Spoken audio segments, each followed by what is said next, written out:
Friends, कैसे हैं आप सब। आज हम डिस्कस करने वाले हैं फार्माकोग्नोसी यूनिट सेकंड। उसमें हमने फर्स्ट पार्ट को डिटेल में डिस्कस किया था इन प्रीवियस वीडियो। आज हम डिस्कस करने वाले हैं factor influencing cultivation of medicinal plant. This is our today's topic, factor influencing cultivation of medicinal plant.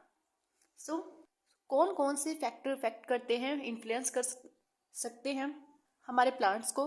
तो सबसे पहला है light, second rainfall, soil temperature, humidity, altitude, fertilizer, pest control, growth regulator and polyploidy and mutation। तो ये हमारे 10 factors है जो influence करते हैं हमारे प्लांट्स को, या बोल सकते हो प्लांट्स की ग्रोथ को इन्फ्लुएंस करते हैं। तो इनको हम वन बाय वन डिटेल में डिस्कस करेंगे। तो फर्स्ट है हमारा लाइट।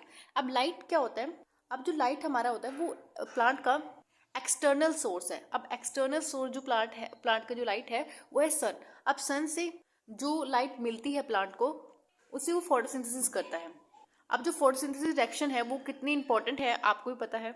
और जो लाइट से क्या होते हैं, जो प्लांट के अंदर स्टोमेटास होते हैं वो क्लोज और ओपन होते हैं, ठीक है।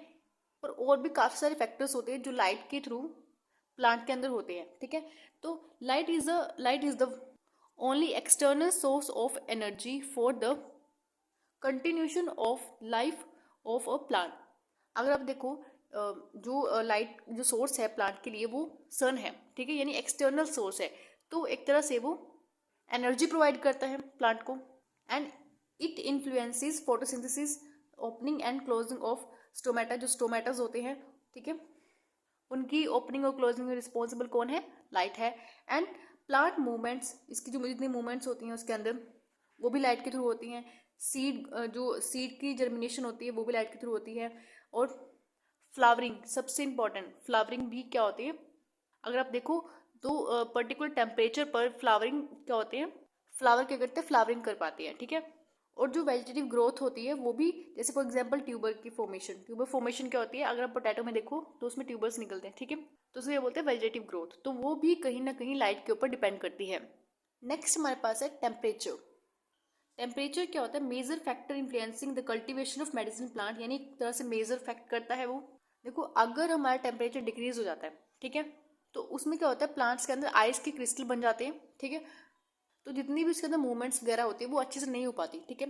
तो sudden decrease in the temperature, अगर टेम्परेचर डिक्रीज हो रहा है तो cause the formation of ice crystal in the internal cellular space of the plant, ठीक है। जो उसके इंटर सेलुलर होते हैं, स्पेस होता है, उसके अंदर क्रिस्टल बन जाते हैं आइस के, ठीक है। और उस वजह से क्या होता है, जो वाटर की एब्जॉर्प्शन होती है वो भी डिक्रीज हो जाती है लो टेम्परेचर पर। तो water absorption decrease at a low temperature. Next हमारा, अगर आप देखो कई बार क्या होता है, सूखा पड़ जाता है, ठीक है, बहुत ज़्यादा गर्मी हो जाती है, ठीक है। तो उस टाइम पे क्या होता है, ये सब जगह ड्राई ड्राई सा मौसम अगर आप देखो, ठीक है, टेम्परेचर बहुत ज़्यादा बढ़ जाता है, ठीक है। तो उस वजह से क्या होता है, प्लांट की जो प्लांट होता है वो डेड हो जाता है, ठीक है। Water comes out of the cell. Water कब बाहर आते हैं सेल से? जब बाहर टेम्परेचर हाई हो, ठीक है। एंड यूटिलिटी प्लांट डाई।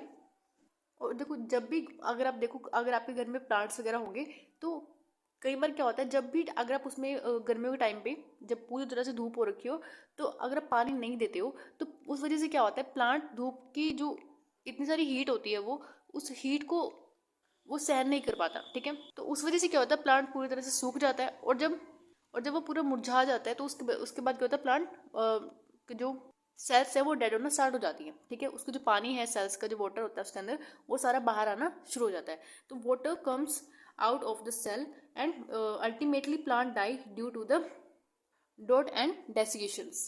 और जो फोटोसिंथेसिस का जो रेट है वो भी कहीं ना कहीं अफेक्ट होता है टेम्परेचर से। तो rate of photosynthesis is affected by the change in temperature. Next हमारे पास है अल्टीट्यूड।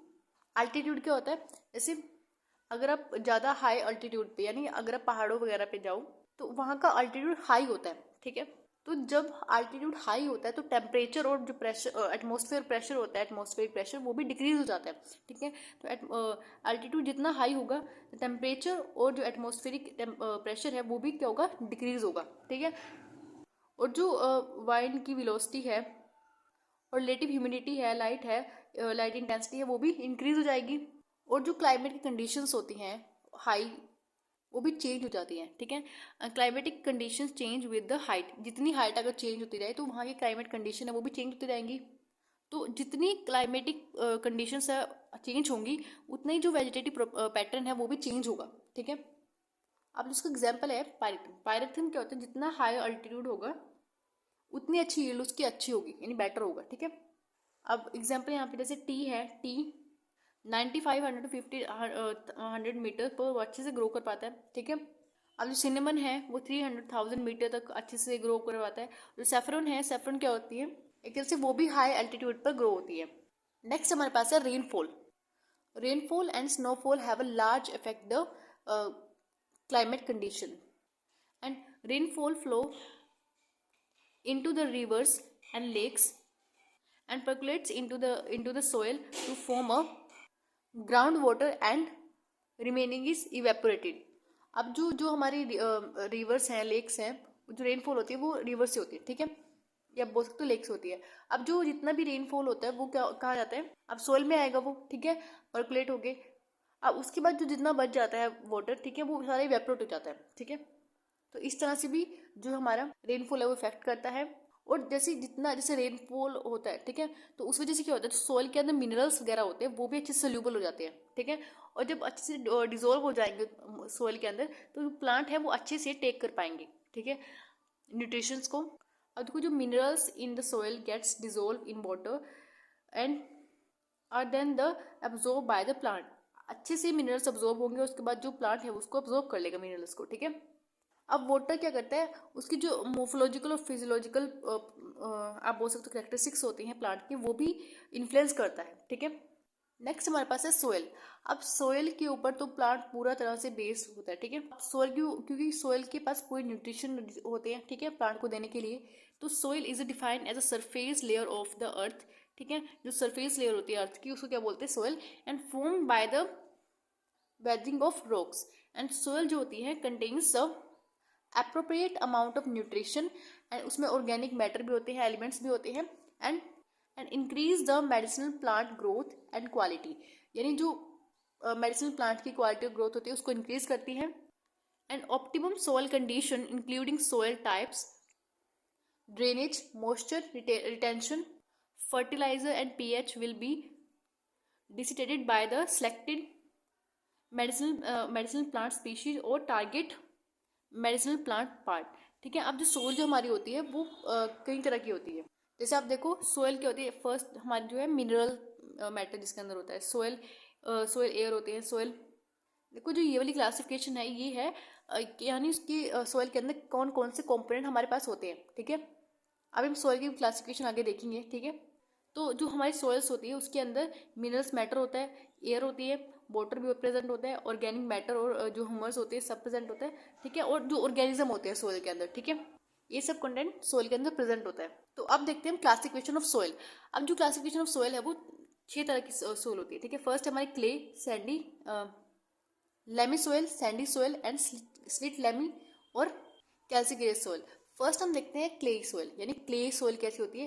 क्ले सोयल क्या होती है, वेरी स्मॉल पार्टिकल होती हैं, इसके क्या होते हैं, बिल्कुल छोटे छोटे पार्टिकल्स होते हैं, and fit together very closely and leave very less pores, यानी यही क्या होती है, अब देखो इसके पार्टिकल बहुत छोटे छोटे हैं, तो अगर आप देखो तो इसके जो पोर्स हैं वो भी क्या होंगे, बिल्कुल लेस होंगे, छोटे छोटे पोर्स होंगे, यानी दिखाई भी नहीं देंगे, और एक तरह से फिट होगी टुगेदर, यानी आपस में पूरी तरह से फिट होगी, ठीक है। और जो इसके अंदर जो देखो इसके अंदर स्पेस तो क्या है, बिल्कुल थोड़ा सा है, तो उसके अंदर पानी भी बिल्कुल आराम से चला जाएगा, ठीक है।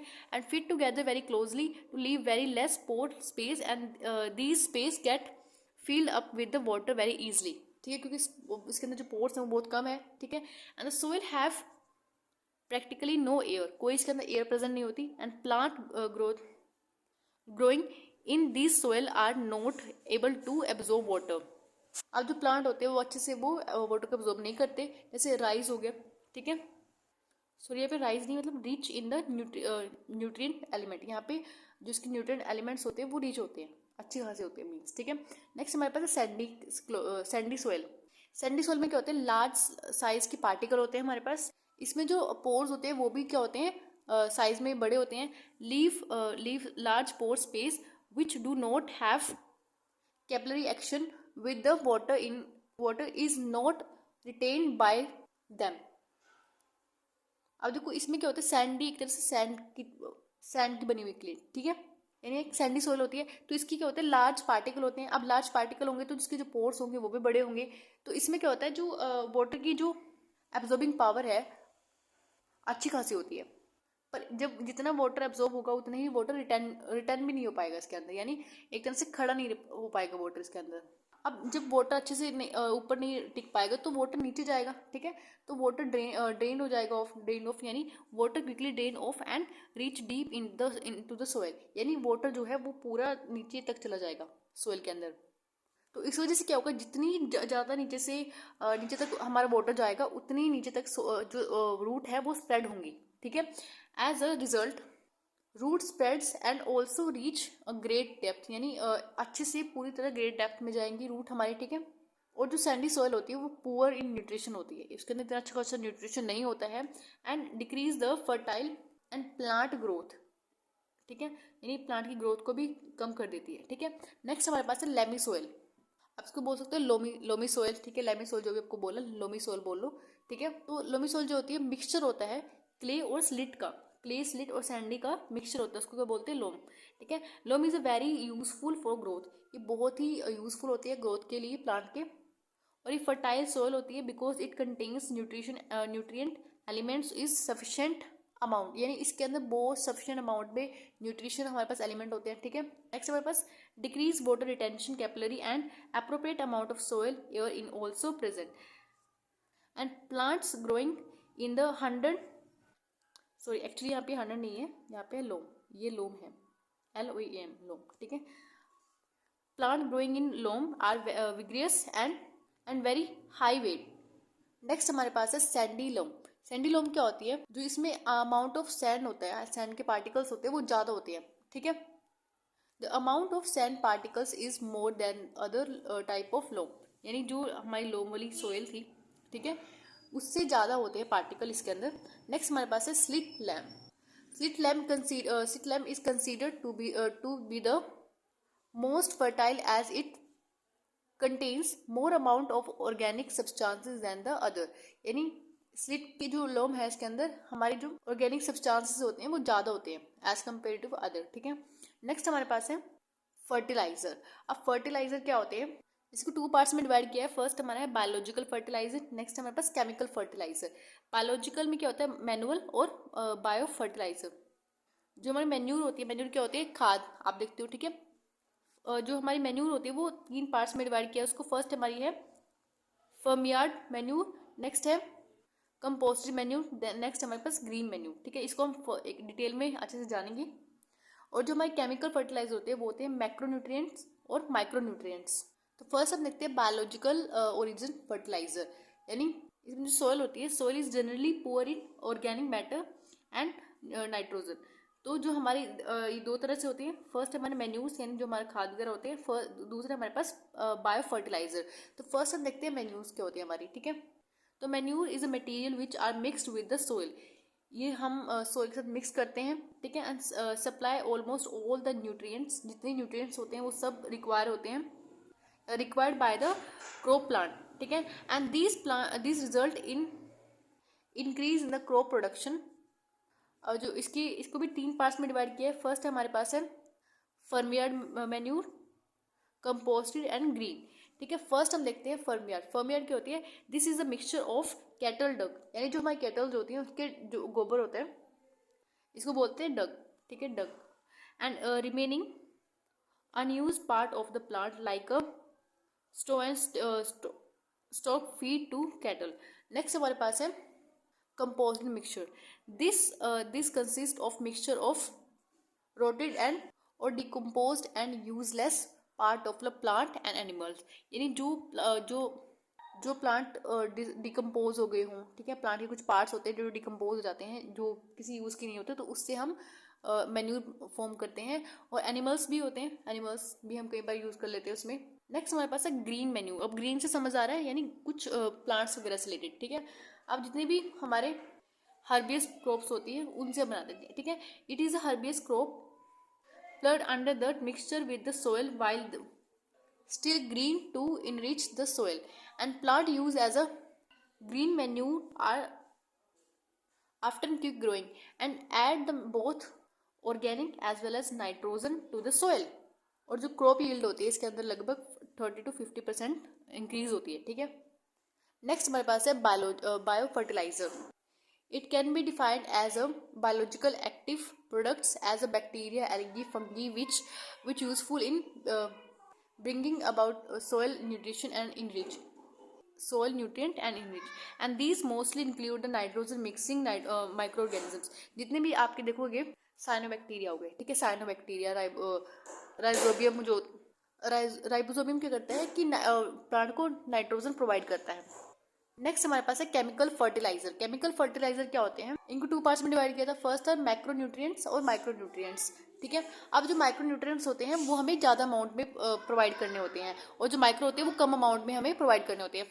जो माइक्रो में है नाइट्रोजन हो गया, ठीक है, phosphorus, potassium, calcium, magnesium, sulphur, ये सारे आते हैं माइक्रो न्यूट्रिएंट्स में। नेक्स्ट हमारा मैक्रो में, और माइक्रो हमारे पे जो होते हैं उसमें iron, manganese, zinc, boron, copper और मोलिब्डेनम, ठीक है। तो ये होते हैं हमारे केमिकल फर्टिलाइजर। तो इस वीडियो में डिस्कस किया light, rainfall, soil water, soil temperature, humidity और अल्टीट्यूड फर्टिलाइजर। तो हमने 7 जो फर्स्ट 7 जो हमारे टॉपिक्स इनके बारे में डिटेल में डिस्कस किया। जो फर्दर हमारे 3 बच चुके हैं उनको हम नेक्स्ट वीडियो में डिस्कस करेंगे इन डिटेल। अगर आपको कोई डाउट है तो हमें कमेंट कर सकते हैं। And thank you for watching this video. Have a nice day.